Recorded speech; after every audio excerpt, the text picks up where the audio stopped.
नमस्कार मित्रांनो. सूर्यमालिकेच्या भावगत सूर्य या अभ्यासामध्ये आपल्या सर्वांचं पुन्हा एकदा स्वागत. मागील 2 भागामध्ये आपण प्रथम आणि द्वितीय भावातील सूर्य समजून घेतला. प्रथम भावामध्ये सूर्य व्यक्तिमत्वावर थेट प्रकाश टाकतो. द्वितीय भावामध्ये धन, कुटुंब आणि वाणीच्या क्षेत्रात आपला प्रभाव निर्माण करतो. आणि आज आपण अशा भावाकडे येत आहोत, जो व्यक्तीच्या पराक्रम, मानसिक ताकद, संवाद, भावंड, लेखन, प्रवास आणि स्वतःच्या प्रयत्नांनी पुढे जाण्याच्या क्षमतेशी जोडलेला आहे. हा भाव म्हणजे तृतीय भाव. तृतीय भावाला ज्योतिषशास्त्रामध्ये पराक्रम स्थान असं म्हटलं जातं. परंतु पराक्रम म्हणजे फक्त शारीरिक धाडस नाही. एखादी परिस्थिती कठीण झाली तर आपण तिला कसा प्रतिसाद देतो, आव्हान आलं की मागे हटतो की पुढे जातो, आपले विचार किती स्वतंत्र आहेत, आपली मानसिक सहनशक्ती किती आहे आणि आपण स्वतःच्या प्रयत्नांवर किती विश्वास ठेवतो, या सगळ्या गोष्टी तृतीय भावामध्ये दडलेल्या असतात. तृतीय भावावरून काय पाहता? तृतीय भावाचा पहिला आणि महत्त्वाचा विषय म्हणजे भावंड. भाऊ बहिणींशी संबंध, त्यांच्याकडून मिळणारं सुखदुःख, प्रेम, मतभेद, स्पर्धा, त्यांची आर्थिक आणि सामाजिक स्थिती, त्यांच्या जीवनातील चढ-उतार आणि भावंडांशी असलेला व्यक्तीचा एकूण संबंध, या सर्वाचा अभ्यास या भावातून केला जातो. पण तृतीय भाव एवढ्यावरच थांबत नाही. हा भाव व्यक्तीच्या मानसिक रचनेचा एक महत्त्वपूर्ण भाग आहे. मन कठोर आहे की कोमल, भीती किती आहे, धाडस किती आहे, आशावाद की नैराश्य, एकाग्रता की चंचलता, विचारांचा वेग, कल्पनाशक्ती, आकलनशक्ती, चौकसपणा, स्मरणशक्ती आणि परिस्थितीला मानसिकदृष्ट्या सामोरं जाण्याची ताकद, यांचा विचार येथे केला जातो. म्हणून तृतीय भाव हा फक्त बाह्य पराक्रमाचा नाही, तर अंतर्मनातील ताकदीचाही भाव आहे. संवाद, लेखन आणि विचारांची अभिव्यक्ती, तृतीय भावाचा संवादाशी अतिशय जवळचा संबंध आहे. एखादी व्यक्ती स्वतःचा विचार कसा मांडते, दुसऱ्याला आपलं म्हणून पटवून देऊ शकतं का? पण भाषण कला कशी आहे, लेखनाची आवड आहे का? पत्रलेखनापासून ग्रंथलेखनापर्यंतच्या तिच्या विचारांना शब्दरूप देण्याची क्षमता किती आहे, हे तृतीय भावातून समजून येतं.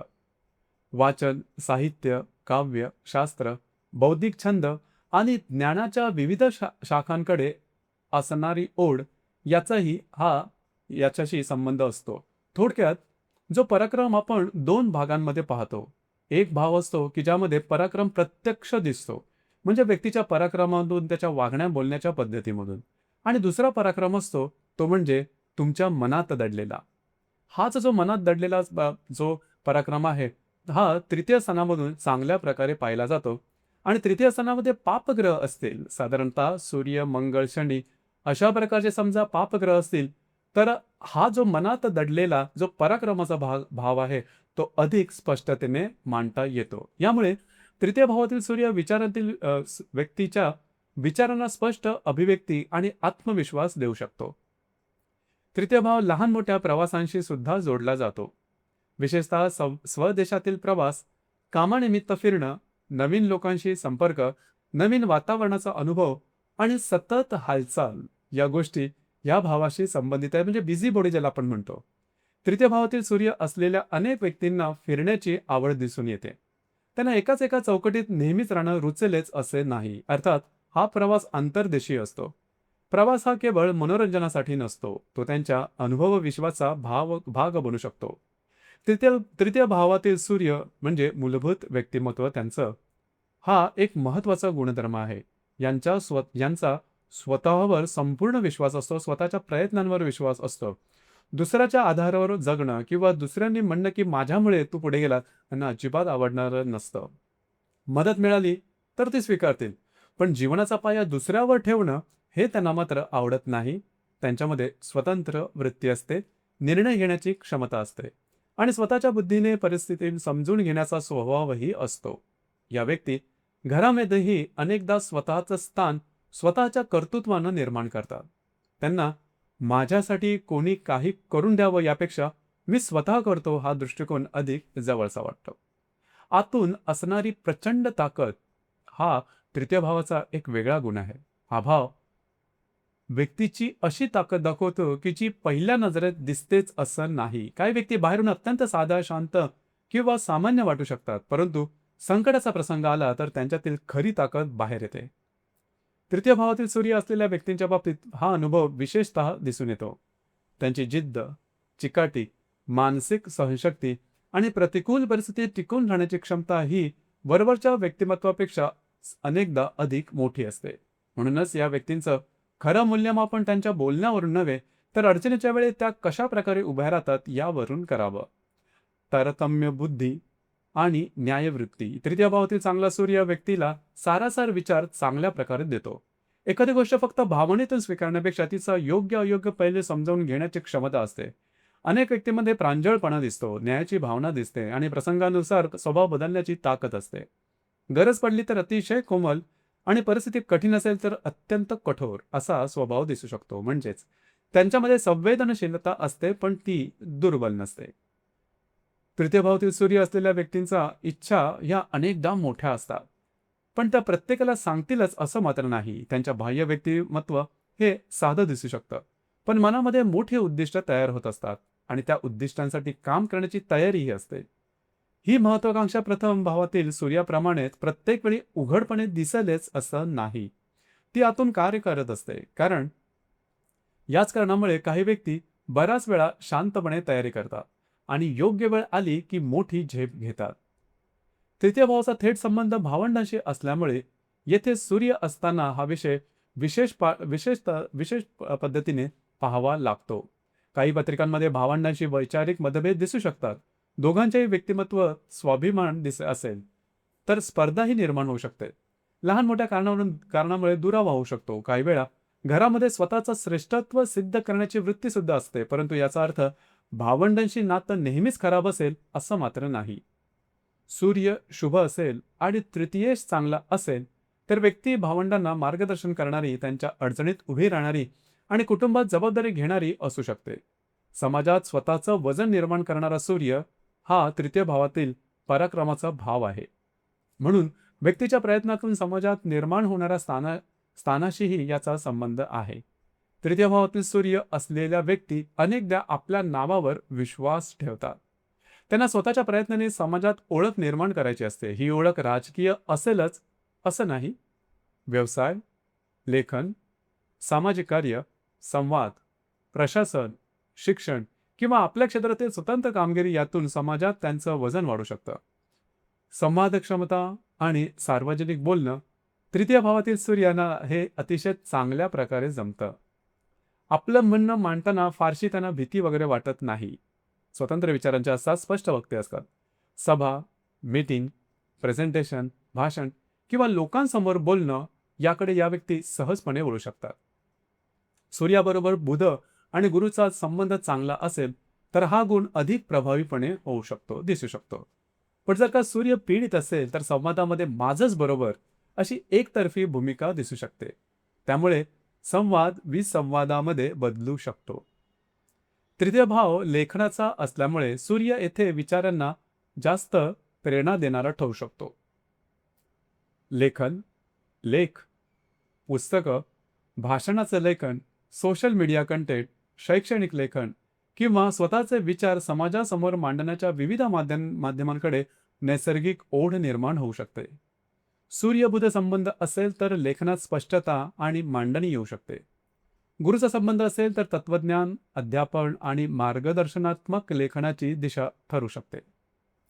तृतीय भावातील सूर्य असलेल्या व्यक्तीसाठी अशा क्षेत्रांचा विचार करता येतो जिथे स्वतःचा प्रयत्न, संवाद, धाडस, संपर्क, लेखन, प्रवास आणि निर्णय क्षमता महत्त्वाची असते.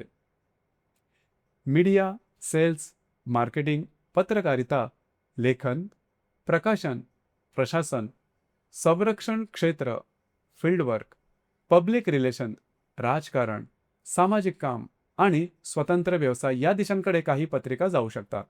पण करिअर ठरवताना दशमभाव आणि दशमेश अधिक महत्त्वाचे असतात, हे विसरायचं मात्र नाही. तृतीय भावाचा संबंध शेजारी आणि जवळपासच्या संपर्क वर्तुळाशीही आहे. म्हणूनच तृतीयस्थ सूर्य असलेल्या व्यक्तींच्या जीवनात शेजारी, जवळपासचे परिचित, संपर्कातील लोक आणि स्थानिक समाज यांच्याशी असणारा संबंध महत्त्वाचा ठरू शकतो. चांगला सूर्य असेल तर व्यक्ती परिसरात आदर मिळू शकते. पण सूर्य पीडित असेल तर छोट्या मुद्द्यांवर अहंकाराचा संघर्ष किंवा मतभेद निर्माण होऊ शकतात. तृतीय भाव कौशल्याचा भाव आहे. हस्ताक्षर, वाद्य, गायन, ध्वनी, भाषा, बुद्धिबळ, वाचन, मानसशास्त्र, ज्योतिष, हिप्नॉटिझम, मेस्मेरिझम अशा अनेक कौशल्यांकडे या भावाचा संबंध जोडला जातो. तृतीयस्थ सूर्य व्यक्तीला एखादं कौशल्य समाजासमोर मांडण्याची इच्छा देऊ शकतं. ते फक्त शिकण्यात समाधान मानत नाही, काहीतरी सिद्ध करावं, यातून आपली स्वतंत्र ओळख निर्माण करावी अशी इच्छा असू शकते.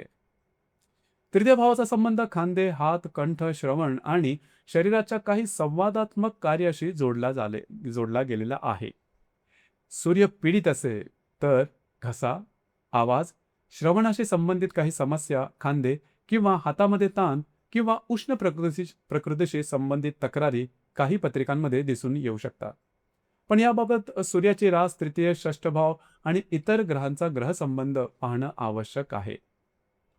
तृतीय भावातील सूर्य बलवान असेल तर व्यक्ती स्वप्रयत्नाने पुढे जाणारी असते. तिच्यामध्ये मानसिक ताकद असते, संकटात धैर्य टिकवता येते, स्वतःचा विचार स्पष्टपणे मांडता येतो, मोठी उद्दिष्ट ठेवून त्यासाठी मेहनत करता येते, समाजात आपल्या प्रयत्नानं वजन निर्माण करता येतं आणि सर्वात महत्त्वाचं म्हणजे व्यक्ती संधीची वाट पाहत बसत नाही, ती संधी निर्माण करण्याचा प्रयत्न करते. पीडित तृतीय भावातील सूर्य असेल तर धाडस उतावळेपणात बदलू शकतं, स्वतंत्र विचार हट्टीपणात बदलू शकतो, स्पष्ट बोलणं वादात बदलू शकतं, भावंडांशी अहंकाराचे संघर्ष वाढू शकतात. प्रत्येक गोष्ट स्वतः सिद्ध करण्याच्या हट्टामुळे मानसिक थकवा निर्माण होऊ शकतो आणि क्षमता असूनही काही व्यक्ती चुकीच्या संघर्षांमध्ये ऊर्जा खर्च करू शकते. म्हणूनच तृतीयस्थ सूर्याने एक महत्त्वाचा धडा शिकावा. पराक्रम म्हणजे प्रत्येकाशी लढणं नाही, पराक्रम म्हणजे योग्य वेळी योग्य गोष्टींसाठी उभं राहणं. एकंदरीत तृतीय भावातील सूर्य म्हणजे स्वतःच्या प्रयत्नांना प्रकाश देणारा सूर्य. हा सूर्य व्यक्तीला सांगतो, दुसऱ्याच्या मदतीची वाट पाहू नकोस. तुझ्याकडे विचार आहे, तुझ्याकडे धाडस आहे, तुझ्याकडे क्षमता आहे, ती वापर. प्रथम भावातील सूर्य स्वतःची ओळख निर्माण करतो. द्वितीय भावातील सूर्य धन, वाणी आणि कुटुंबातून प्रतिष्ठा निर्माण करतो आणि तृतीय भावातील सूर्य स्वतःच्या प्रयत्नातून स्वतःची दिशा निर्माण करतो. पण अंतिम फलितासाठी नेहमीच तृतीयेश, सूर्याची रास, नक्षत्र, अंश, भावंडाशी संबंधित ग्रह म्हणजे बुध, मंगळ आणि संपूर्ण कुंडलीचा दर्जा हे सर्व पाहणं आवश्यक आहे. कारण पराक्रमाची क्षमता भाव दाखवतो, पण त्या पराक्रमाने व्यक्ती किती दूर जाईल हे संपूर्ण पत्रिका दाखवते. पुढील भागामध्ये आपण पाहणार आहोत चतुर्थ भावातील सूर्य. घर, माता, मातृसुख, स्थावर संपत्ती, मानसिक शांतता, उच्च शिक्षण, झोप आणि अंतःसुखाच्या चतुर्थ भावातील सूर्य आला तर त्याचे परिणाम नेमके कसे बदलतात हे आपण पुढील एपिसोडमध्ये सविस्तरपणे समजून घेणार आहोत. धन्यवाद.